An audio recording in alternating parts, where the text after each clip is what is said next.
மகிழ்ச்சிங்க. ஆமாங்க, தலப்பா கட்டி பார்த்தோன்னே நல்லா பசிங்க. இருந்தாலும் நமக்கு பிக்கப் இருக்குது.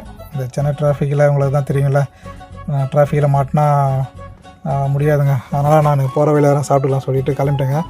ஏன்னா இந்த மெட்ரோ ஒர்க்கெல்லாம் போயிட்டுருக்கு, அதனால் வந்து டிராஃபிக் அங்கங்கே டிராஃபிக்காக இருக்கும்னு சொல்லிவிட்டு நான் அப்படியே கிளம்பிட்டேங்க. போகிற வழியில் கொஞ்சம் ஸ்நாக்ஸு, ஒரு வாட்டர் பாட்டில் அது மட்டும் வாங்கி நான் அப்படியே சாப்பிட்டுட்டு அப்படியே கிளம்பலான்னு பிளான் பண்ணேன். ஏன்னா நம்ம போகிற இடம் அந்த ஒரு முக்கியமான ஸ்பாட்டை தாண்டி போகிறோங்க. அதனால் வந்து நம்ம அங்கே போய் சாப்பிட்டுக்கலாம் சொல்லிட்டு பிளான் பண்ணிட்டேன்.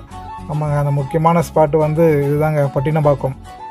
ஆமாங்க, இங்கே நிறைய கடை நான் ட்ரை பண்ணி பார்த்துட்டேன். அக்கா கடை, இன்னும் பட்டினப்பாக்கம் நிறைய கடை ட்ரை பண்ணிட்டேன். இது நல்லா இருந்ததுங்க, சூப்பராக இருந்தது. 50 ருபீஸ். நல்ல ஒரு இந்த மீன் குழம்பெல்லாம் சூப்பராக இருந்ததுங்க. நல்லா அருமையாக சாப்பிட்டேன். இருந்த பசிக்கு ஒரு சொரா போட்டு அப்படி சொல்லிவிட்டு அப்படியே சாப்பிட ஆரம்பிச்சிட்டேன். நம்ம அந்த தலப்பா கட்டி மிஸ் பண்ணது ரொம்ப நல்லது தாங்க. இங்கே 50 ருபீஸுக்கு இந்த அருமையான சாப்பாடே கிடச்சிதுல, அதனால் சூப்பராக அருமையாக இருந்தது. அப்படியே சாப்பிட்டு என்னுடைய பிக்கப்புக்கு நான் கிளம்பிட்டேங்க. நீங்களும் ட்ரை பண்ணி பாருங்கள், ரொம்ப நல்லாயிருக்கும். 50 ருபீஸ் கண்டிப்பாக ஒர்த்து தாங்க. கண்டிப்பாக சப்ஸ்கிரைப் பண்ணுங்கள். தேங்க்யூங்க. தேங்க்யூ ஃபார் வாட்சிங். தேங்க்யூ.